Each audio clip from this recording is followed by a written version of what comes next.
There we go. Okay. So, we're really just kind of at the point where we want to do more with our car, right? We left off last week where we started exploring kind of how we could reorient manipulators using these right up here, right? And that Blender's really good, quite good at that. Also, just keep in mind, remember when you're doing your mirror, right? You want to keep that center here, right? That little kind of orange dot is your center of the object. If you move that, it will affect your mirror because your mirror is being based off of that center. So remember, that's where instead of moving the whole object over, I'll usually just go to faces and select all my faces and move those over, because then you'll see everything works fine. That center stays on the center. So just little reminders about that kind of stuff, right? So at this point, we also kind of explored how we could either select edge loops, right, or select faces and separate stuff, right? We see that particularly when we're, like, say, in face mode. You'll see that when we right-click, right, that brings up our face context menu. We could separate by selection.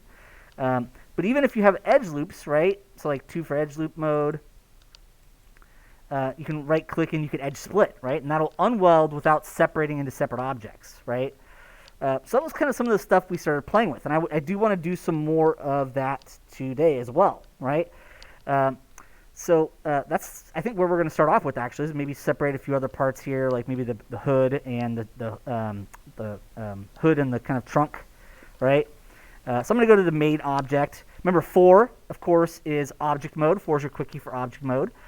Remember, all this stuff is in Outliner, right? But, of course, you can do it visually in the viewport as well. Now, you just need to be in 4 for object mode, right? And then, of course, we can go to 2 or 3 for edge or face mode. In this case, we can see I've got stuff here. But in this case, I really feel like I want to maybe add one more edge loop through here just to kind of give me a little more to work with. So remember, Alt-C is your quick key for loop cut, right? The tool is right here, of course, when you're in the modeling workspace. But Alt-C is the quick key for it. And remember, if you left-click, you notice how it automatically kind of snaps to the middle? So if you just do a left-click, it automatically snaps to the middle. But remember, if you left-click drag, it slides along the existing surface. So remember, loop cut is actually great, works perfectly inside. It's really awesome, and it works great inside of Blender. In this case, of course, I can hit Q, or in this case, my mouse button, because I've got a mouse button quick key set up for my tweak tool. You'll see the edge loop is still selected. Remember, you could split this, right, if you wanted to. So if I right-click, you'll see we're in Edge Context menu, and I can go to Edge Split, and you'll notice that unwelds that edge loop. So now if I go to 3 for face mode, and I select the face here, and I do Select Linked, see how it only selects those, right? So remember, these are our selection tools, right? We've got our select loops here for edge loops, which is just double left click, select links right here, shortest paths right there, more or less are right there, right? But remember, you can also just right click to bring up things like separate or split. In this case, I want to separate selection, right? So that I can make this hood its own object. So in this case, I kind of unwelded it just to show you that you can do it with edge loops, and then it makes it easy to select linked for those. Remember, by default, right bracket key is your select linked key. I set mine to spacebar, though, because I use select linked all the time. And spacebar is actually a better quick key for that than the right bracket key is, right? So remember, easy to assign quick keys, right? You just go to your tool, right-click on it, and then you could, in this case, since I've changed it, I could change it. But usually, if there's no quick key, you'll see assign a shortcut. It's that easy, right? And I click here, and then you press what key you want it to be. In this case, spacebar again. Really easy to do that. Now remember, if you right-click, right, it brings up your context menu for whatever selection type you're in, right? In this case, faces, right? But it could be for edges if you're in edge mode. And remember, towards the bottom is your separate selection, right? And what separate does is it truly takes this. If I go to 4 now, you see that is now its own object right here, right? So I could easily go in here and just double-click on this to say car hood, right? So remember, you just double-click, and you can rename it, right? And if you ever use Maya at all, which at some point if you guys go to college, you probably will. Maya is widely used in the industry. That doesn't mean it's better than Blender. It just means it's kind of the industry kind of behemoth, right? And it's pretty good. And a lot of what we're actually using in Blender is using that. Like industry compatible is using Maya navigation, double left click for edge loops, QWERTY. So the nice thing is if you actually do go Control E for extrude, F and A for frame. So when you guys ever do use Maya, you'll actually, for some of the most fundamental things, you'll feel at home because we've been learning Blender with those as well. So remember, it has its own outliner here, and just double left clicking, you can rename it. But they're truly separate objects, right? Now, that doesn't always have to be the case, right? My wheels are all together as one object. So it's good to often break things up into separate objects, but they don't always have to be, right? Like if we wanted to, we could easily join the hood and the door, right? I don't think I'll do it right now, but later on. So you'll see that we can build these together, right? That's what we did. We built these together. And that allows these loops and these forms to flow into each other seamlessly, right? This is why one of the reasons I like this method. Otherwise, you have to just eyeball line stuff up, which isn't necessarily horrible, or use snap tools, which give you precision, but also takes a while. The beauty of this method is everything already flows and meets up correctly, right? And then what we do is later in the process, when we're ready, we can start to break them into parts, right? So obviously you can build things as parts and leave them as parts, right? We did that a lot with our room on Project 2, right? Last term. We actually built a lot of separate parts for each object, right? The cushions, things like that. But sometimes it's great to build as one piece and then break up later on, right? So remember, things can stay as parts, things can be brought together, and you can actually separate them into parts. So I'm going to go to the back here. 3 for face mode, because remember, you can do faces for this. Now, one of the things we'll see is we don't quite have this back end filled in yet, right? We don't quite have this back end filled in. So I think before I separate this trunk off, I'd like to kind of finish that up, right? So remember, this is really about edge mode, right? So we can hit 2 for edges, and I can easily select this edge here, and I can hit Control E for extrude, right? That's just your extrude tool, Control E. In this case, we've been using a lot of view selection, which is view extrude, which is fine. So just middle mouse button. Now in this case, that's at a weird angle, so E for rotate. Middle mouse button, right? Remember, middle mouse button will use your view rotate. Of course, you can grab the handles if you want to. And in the center here, it's kind of like a trackball rotate. R for scale. Remember, middle mouse button will do your uniform scale, right? It'll scale all 3 axes at the same time. So remember, middle mouse button on your manipulators is awesome, actually, right? You have the specific handles and even kind of these guys to just do 2 at a time if you want, so that's all there. But if you just want to do like a uniform scale where all 3 axes scale at the same time, middle mouse button. If you want to do view move or view rotate, right, middle mouse button. It's actually a great quick key for that. It's kind of similar to Maya's, except it's actually better, because Maya's middle mouse button will do whatever the last selected manipulator handle is, right?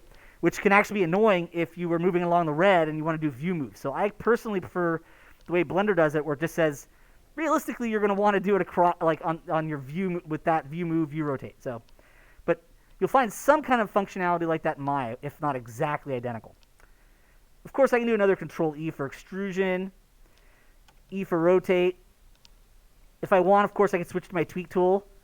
Remember, your tweak tool is right up here. It's part of your selection tool. So Q, remember, turns on your selection tool, but it also toggles you through your different selection types, including tweak, which is a selection and move tool, right? So I can kind of come in and tweak there. Maybe rotate that a little more. Maybe view move that a little bit. Maybe a little more tweaking. There we go. And then, of course, I can select this edge and say this edge, right? So remember, Shift adds and subtracts your selections, right? So you see Shift will subtract as well. So Shift on your keyboard is for adding and subtracting selections. Of course, I can right-click to use Bridge, right? I have a quick key set up for that because, honestly, Bridge is a tool that you will use often. Probably the most used modeling tools you're ever going to do, and I know Dante will totally back me up on this, extrude and loop cut, right? Bevel is pretty darn cool for like hard surface boxy stuff like desks and things like that. And Bridge is actually quite useful, and you use that a decent amount, but it really is about extrude multicut most of the time. But we've seen in particular Bridge is super, super useful on this car, right? Because remember, Bridge takes separate selections that are on different parts of the model, same model though, they have to be on the same object, right? And that's true for every software I've ever used. You'd have to make sure that if you have separate objects, you join them to be one. Doesn't matter if it's Maya or Modo, 3D Studio Max. No package can bridge separate objects. It has to be one object. But it's different polygons or different edges. And remember, bridge creates new geometry between them. So bridge is quite accurately named, right? Because it's really creating geometry between two separate areas like a bridge would. Now, the inverse of that, too, is you can actually use bridge to tunnel through stuff as well, right? Because a tunnel is kind of like a inverted bridge, right? So bridging can actually be used to do tunnels as well. But in this case, we're using edge loops, bridge, and that creates that new geometry there.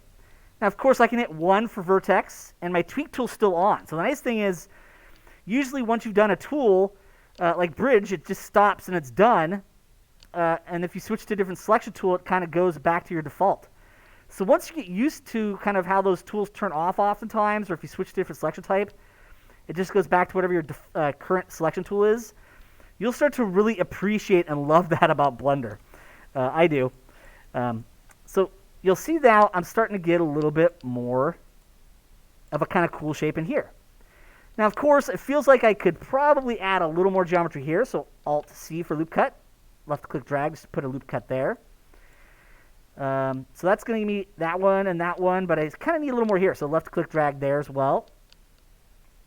There we go. Maybe E for rotate, just to kind of rotate that a little bit. There we go. Get a little tweak on that vertex. Let me see if we can do kind of a little bit of nice tweaking of shape here. There we go. And of course, we want to bridge these. So I can go to 2 for edge mode. And I can select that edge and that edge. And I'll select these two. And I think we'll get to kind of 3 by 3 here. Remember, they have to be separate from each other. You'll notice that this selection does not touch this selection. There's a gap here and here where there's no edges selected. So when we go to bridge, it'll bridge those together and it will automatically weld that. Then we're left with this little triangle area here. If we wanted to, of course, double click on an edge, it selects the edge loop. Right click, new face from edges, that'll make a face there. We might want to leave a triangle, but we also kind of look at, well, what if I took this edge out and then I just extended this a little bit? So sometimes you do that quick fill, so that way you can select this edge on the triangle, because see how the left a triangle, a 3-sided polygon, right? We can delete. Remember, when you hit delete in Blender, it brings up the delete menu. And dissolve edges is usually what you want to use to make sure the edge properly dissolves. And you see this leaves us with an n-gon here, right? 1, 2, 3, 4, 5 sides, 5 vertices. You always have the same number of vertices and sides. So if you've got 5, 6, 7 sides, you'll have 5, 6, 7 vertices. In this case, what I can do is go to Alt-C for loop cut. And I can just left-click drag to put a loop cut right in there. 1 for vertex. And you'll notice it looks like I've got a 6-sided now here, right? 1, 2, 3, 4, 5, 6. That's a bigger n-gon. And you see how that kind of pools the shape in weird ways, right? Remember, we really, really don't like n-gons on things like cars, characters, creatures, right? You can get away with them on the wall of a building when you're doing Boolean stuff because those stay all flat, planar, right, and coplanar polygons. There's no curvature to make the shape look weird. It's not going to change its shape because it's a building, right? But a car has lots of nice, rounded, clean, curved forms. A character creature has lots of nice, round, clean, curved forms, but also changes shape because it deforms, it squashes, it stretches. So remember, we really tend to like quads quite a bit. You want to have a strong quad bias, right? A strong bias towards 4-sided polygons, 4 vertice polygons. So in this case, I really want to kind of connect those, right? Now remember, if you right-click, you'll see there's a tool called Connect Vertex Pairs. And what that'll do is that'll make an edge between those selected vertices. And now we have that nice little connection there. And if I want, I could kind of bring these out and bring this in a little bit to just kind of tweak that shape a little bit better. Right, get that a little closer to what we wanted. It's looking pretty good there. Maybe 2 for edge mode to round those off just a bit. You see how it's just looking better, and we're kind of getting a little bit more of that form kind of creasing back here. And remember, I'm just switching 1, 2, 3 for my vertex edge face mode, and your tweak stays on, right? So you can easily just kind of keep tweaking your shape as you go along just to make sure everything's where you want it to be. Let me bring that out a little bit. And you see how now that shape's just looking a lot nicer and smoother through there. So sometimes as you kind of bridge and you fill in, you might end up with an n-gon or a triangle initially, but then look for a way to maybe add, just if you don't have to add like a whole ton of edge loops, right? You saw kind of I could add basically 1 or 2 edges to kind of finish that off across the trunk of the car. That was worth it, right? It's worth an extra couple of polygons to have that nice clean quad geometry there, right? If you had to add a ton of edge loops to get that shape, it's probably better to just leave the triangle, particularly if the shape's working for you. But in this case, it was just so easy just to kind of add that little extra bit there. But this is it. As you work, you just kind of start to build it, fill it in, bridge, connect, and then you're like, oh, that's where I can fix that, or that's where I can fix that. So we can see that this method really gives us kind of some of the best benefits that, say, spline modeling a car would, but it's just so much faster and easier. You get all the real-time feedback of polygons, but you still kind of get that benefit of being able to build an interesting contour shape that follows the actual forms you want, right? Trying to box model a car is not always easy with that, and that's always been one of the great benefits of doing it with splines. But once you start to get used to that extruded bridge border edge method, it kind of gives you the best of what spline modeling a car would, but with all the best things that polygons give you, right? We're getting to design this as we build it. We're building it quickly and easily while still having nice edge loops that follow the forms we're trying to build. When we eventually apply our subdivision modifier, it's still going to be a pretty efficient car that'll work in the vast majority of pipelines, right? In this case, though, I do want to split this trunk off. So at this point, I do feel like I want at least one more edge loop through here just to give us a little bit more sharpness. So I'll do Alt-C for loop cut and then left-click drag. There we go. Now remember, if you want to, you could always switch to your shrink and flatten tool right here, right? And I'm going to right-click to assign a shortcut because I've got a nice shortcut at home for this. I set it to Y at home. And you now see I've got a shortcut for the shrink flatten. And then if you just do middle mouse button, you see that kind of moves along normal direction. I mistakenly actually pointed that out in one of our earlier videos. I'm going to go to 2 for edge mode, shift to deselect that one, so I don't really need that one to move. I was telling you push-pull, and I remember using push-pull initially because that's usually what it's called in other software, like Moto calls it the push-pull tool. And I found that actually didn't work, and then I figured out it was shrink-flatten, and I kind of forgot because I have the quick key set at home.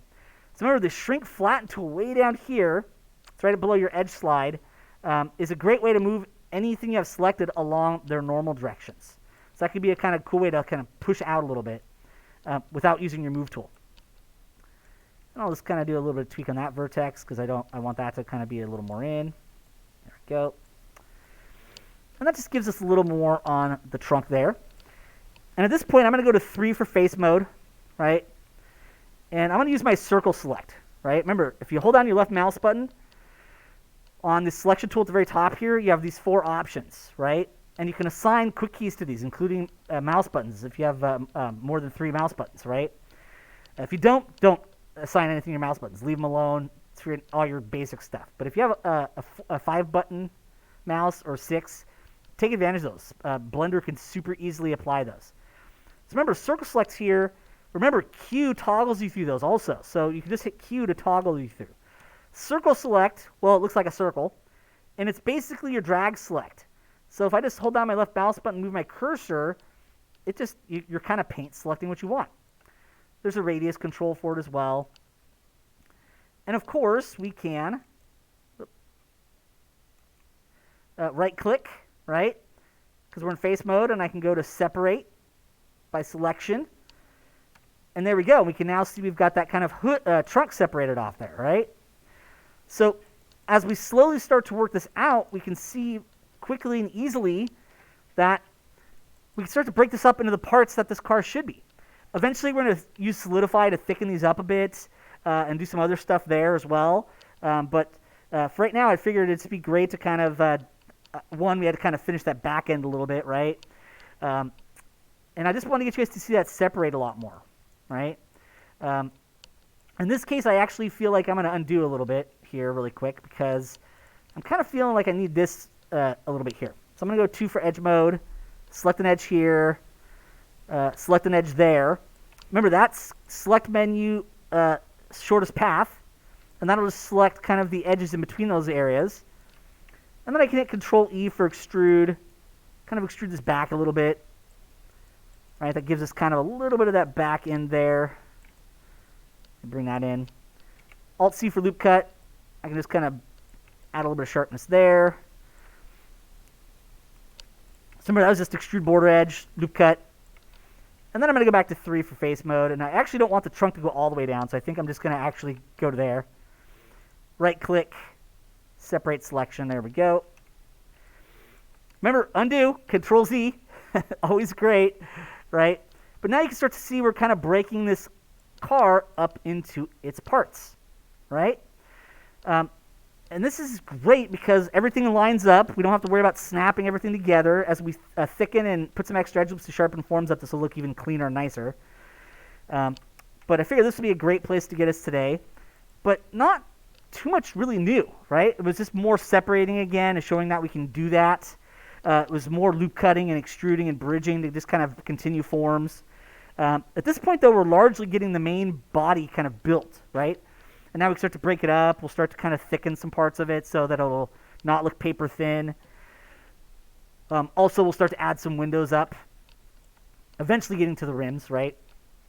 But I figure we're going to get the car body basically built first. All right, so I think that'll be a great place to